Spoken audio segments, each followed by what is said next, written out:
आजचा व्हिडिओ थोडासा वेगळा आहे. बहुतांश व्हिडिओमध्ये तुम्ही शेवटी उसंतवाणी ही बघता आणि त्याच्यातले काही जण आवर्जून खाली कॉमेंट त्याच्या संदर्भामध्ये लिहितात. बऱ्याच जणांना ते सगळ्या व्हिडिओपेक्षा ती उसंतवाणी आवडते. या उसंतवाणीच्या लिखाणाला आज 400 दिवस पूर्ण झाले. 400वी उसंतवाणी आज पडते आहे, म्हणूनच हा वेगळा व्हिडिओ केवळ त्या उसंतवाणीच्या संदर्भातच आम्ही देतो आहोत. उसंतवाणी हा शब्द कुठून आला ते आधी सांगतो. मराठवाडा ही संतांची भूमी आहे असं नेहमी म्हटलं जातं. फमू शिंदे हे जसे कवी म्हणून सुप्रसिद्ध आहेत तसे ते व्यंगकार पण आहेत आणि त्यांनी गमतीनं असा शब्द वापरला होता की मराठवाडा ही संतांची आणि उसंतांची भूमी आहे. उसंतांची म्हणजे ज्या लोकांना काही कामधंदा नाही, निवांत बसलेले असे लोक आहेत. त्यामुळे तो उसंत शब्द माझ्या डोक्यामध्ये त्या अर्थाने बसलेला होता. मग जेव्हा जशी संतवाणी असती तशी उसंतवाणी आणि त्याच्यामध्ये थोडीशी गंमत, राजकीय उपहास, काही व्यंग, विनोद असावा असं एक डोक्यामध्ये होतं. रवींद्र तांबोळी हे आमचे व्यंगकार मित्र, त्यांना एक असं सदर शेतकरी संघटक ह्या पाक्षिकामध्ये लिहायला आम्ही लावलं होतं 5-6 वर्षांपूर्वीची गोष्ट. त्यांनी काही लिहिलं आणि त्याचं एक पुस्तक पण आलं. संत ठोकाराम या नावानं ते लिहायचे. त्यालाही बराच काळ उलटला आणि नंतर जेव्हा सोशल माध्यमातून चालू घडामोडींवरती काहीतरी असं चटपटीत अभंगाच्या स्वरूपात लिहावं असं डोक्यात आलं आणि त्याला जे पहिलं नाव सुचलं ते उसंतवाणी. त्याच्यामुळे उसंतवाणी ही चालू घडामोडींवरती केलेली कॉमेंट ज्याला आपण म्हणतो, किंवा जसं रोजचं व्यंगचित्र, तुमच्यापैकी जे थोडेसे सिनियर लोक असतील त्यांना आर के लक्ष्मण यांचं टाइम्स ऑफ इंडियामध्ये रोज पहिल्या पानावरती येणारं व्यंगचित्र आठवत असेल, किंवा बाजूला एक यूज एडिट म्हणून छोटं पण असायचं.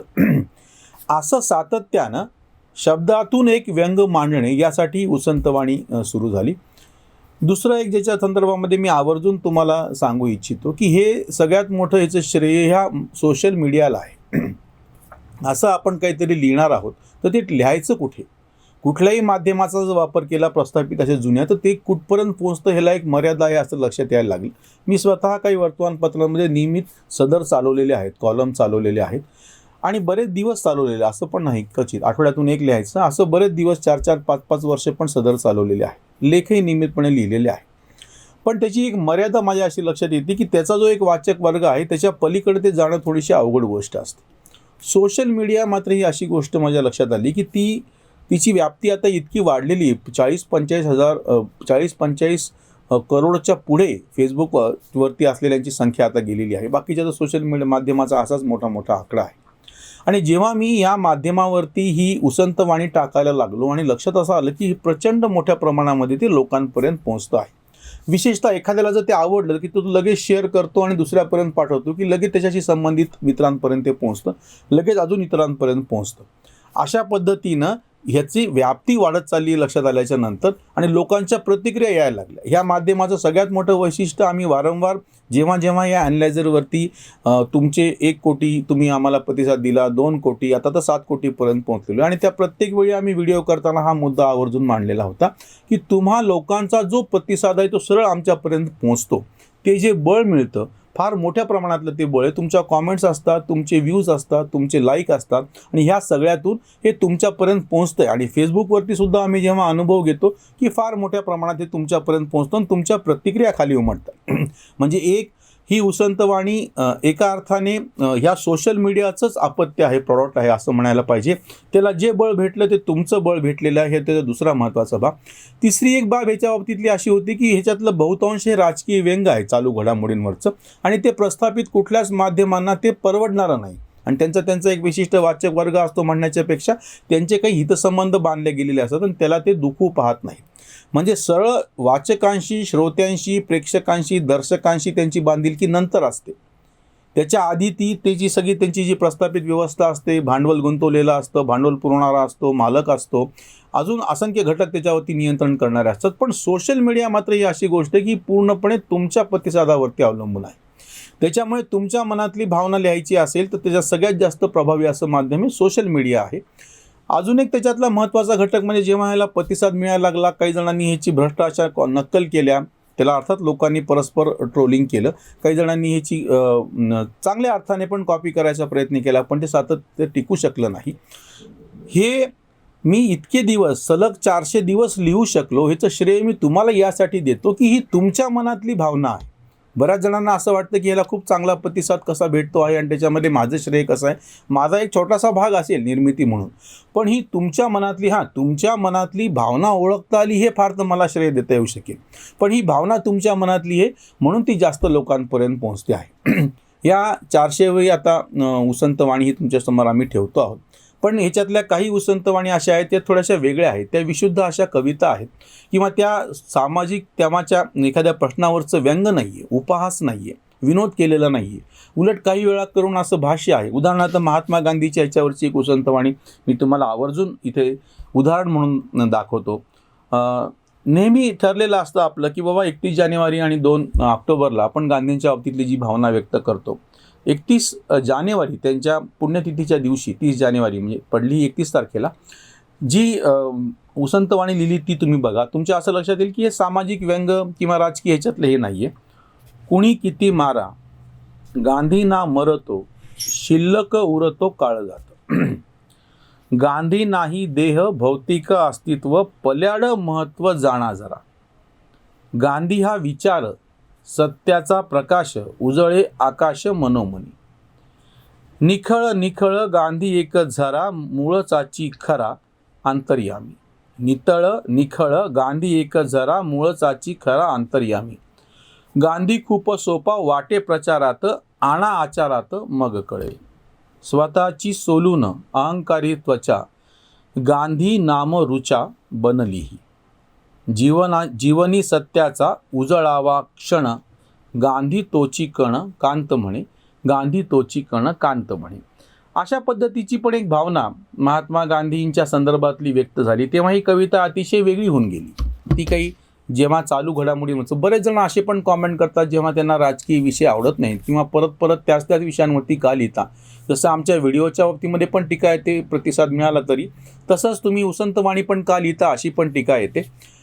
मग त्यांना मी जरूर सांगू इच्छितो की काही कमी प्रमाण असेल पण काही उसंतवाणी ह्या पूर्णपणे वेगळ्या आहेत. त्या चालू घडामोडींशी संबंधित एखाद्या घटनेच्या बाबतीत असल्या तरी त्या विशुद्ध कविता अशा पातळीवरती पोहोचलेल्या आहेत. तेव्हा तुम्ही ती समजून घेताना मी या आवर्जून तुम्हाला अशा काही 2-3 वेगळ्या उसंतवाणी इथे तुमच्यासमोर ठेवतो आहे की त्या उसंतवाणी ह्या वेगळ्या आहेत. लता मंगेशकर यांचं निधन झाल्याच्या नंतर सुद्धा अशीच एक उसंतवाणी स्फुरली होती की ती त्या चौकटीबद्ध अशा उसंतवाणीच्या ह्याच्यामध्ये बसत नाही. गेला दिगंतात कोकिळेचा सूर, आसवांना पूर आज येते. पार्थिव जगीचे आम्ही जीव शांत, मनात आकांत उसळला. कानात आमुच्या ओतुनी अमृत, कानात आमुच्या ओतुनी अमृत, देह झाला मृत पुण्यात्माचो. मखमली स्पर्श मोरपिस जसे, लावी तसे पिसे रसिकाला. तुझा सूरबाई रेशमाचा धागा, ईश्वराची जागा आयुष्यात. मर्त्य मानवाचे घडे जे जे पाप, मर्त्य मानवाचे घडे जे जे पाप, त्यावरी उशाप सूर तुझा. जितेपणी आला तुझा सूर कानी, भाग्याची पर्वणी कांत म्हणे. भाग्याची पर्वणी कांत म्हणे. काही कविता ह्या ज्याला मी म्हणतो निसर्गपर पण अशा कविता आहेत. 2 त्याच्यातले फक्त नमुने आवर्जून तुमच्या समोर मी ठेवतो. एक तर पाडव्याच्या दिवशीची आहे आणि दुसरी एक या रंगपंचमीच्या दिवशी जी पळसाची अतिशय सुंदर अशी फुलं फुलतात आणि तो जो रंग असतो आणि हे जे नेमकं ह्या वसंत ऋतूचं जे सुंदरपण आहे ते पण शब्दामधून मांडण्याचा प्रयत्न केला. इथे पण उसंतवाणी थोडीशी वेगळी झाली. बाकीच्या राजकीय विषयावरच्या उसंतवाणी तेव्हा जे व्हिडिओ केले त्याच्या खाली नेहमीच आलेले आहेत, पण ह्या उसंतवाणी व्हिडिओमध्ये आलेल्या नाहीत फारशा, म्हणून मी आवर्जून इथे घेतो आहे. अजून एक मुद्दा स्पष्ट करतो की प्रत्येकच व्हिडिओला उसंतवाणी असेल असं नाही आणि प्रत्येकच उसंतवाणीचा व्हिडिओ होईल असं पण नाही. त्याच्यामुळे ह्या दोन्ही पण स्वतंत्र गोष्टी आहेत. काही वेळा ते जुळून येतं, त्यावेळी व्हिडिओच्या शेवटी ती उसंतवाणी वापरलेली आहे. गुढीपाडव्याच्या वेळेची जी उसंतवाणी आहे ती आवर्जून ठेवतो. ह्या सगळ्या कोरोनाच्या पार्श्वभूमीवरती आणि कोरोनाचे निर्बंध नेमके त्यावेळेस उठले होते. गुढीपाडव्याच्या निमित्ताची ही उसंतवाणी.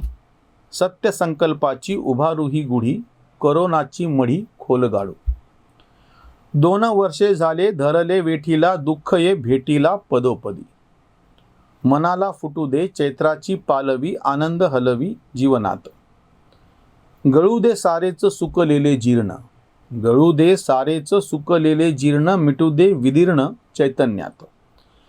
लिंबाचा सुवास भरू दे श्वासात, गोडवा घासात आंब्याचा ये. जगण्याला लाभो मोगऱ्याचा गंध, सर्व दूर मंद घमघमो.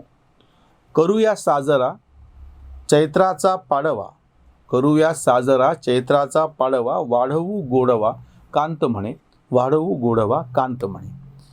ह्या कवितेमध्ये तुमच्या असं आढळेल की एक अतिशय वेगळी भावना, म्हणजे एक तर सकारात्मक पण आहे, नवीन काहीतरी करायचं आहे, आणि जुनं सगळं बाजूला ठेवून, दुःख बाजूला ठेवून. आपल्याकडे एक म्हण आहे, दुःख दळून खाणारी माणसं, की आपण ते दुःख पचवतो, ही आपली ताकद आहे. त्या पद्धतीनं ही उसंतवाणी आलेली आहे. आणि दुसरी जिचा मी उल्लेख केला होता की पळसाचं जे फूल फुललेलं असतं रंगपंचमीच्या दिवशी, आणि तेव्हा जो वसंत उत्सव असतो, एका अर्थाने ते भारतीय मानसाचंच प्रतीक आहे.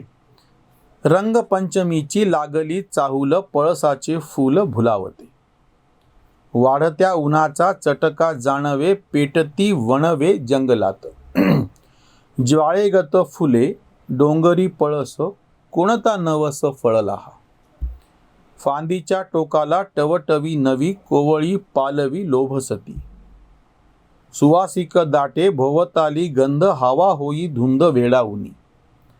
सांजवेळी नभ माखुनिया रंग, उत्सवात दंग भासती हे. जीर्ण शीर्ण गळो नवी लावा गुढी, सांगते ही रूढी कांत म्हणे, सांगते ही रूढी कांत म्हणे. ते परत एकदा गुढीपाडव्याशी जुळतं आहे. अशी वेगवेगळी भावना उसंतवाणीतून व्यक्त केली. आपण सगळ्यांनी मनपूर्वक प्रतिसाद दिला, म्हणून ही 400 दिवस सलग मी हे लिहू शकलो. याच पद्धतीने पुढेही लिहित राहील. याबाबत कृतज्ञता व्यक्त करताना म्हणून जी उसंतवाणी लिहिलेली तिनं ह्याचा मी शेवट करतो. आणि माझ्या या सर्व वाचकांना म्हणेल, कारण की उसंतवाणी हा विषय एरवी मी प्रेक्षकांना असा शब्द वापरतो, ज्यांना ही उसंतवाणी स्वतंत्रपणे टेक्स्ट स्वरूपामध्ये हवी आहे, त्यांनी त्याच्यावर जो मोबाईल नंबर दिला आहे त्या व्हॉट्सअप नंबरवरती तुम्ही आवर्जून मेसेज करा की तुम्हाला उसंतवाणी हवी आहे. रोज सकाळी साधारणतः ही उसंतवाणी सोशल मीडियावरती पडते, आणि मी काही जणांना स्वतंत्रपणे पण पाठवतो, तशी मी तुम्हाला पाठवू शकेल.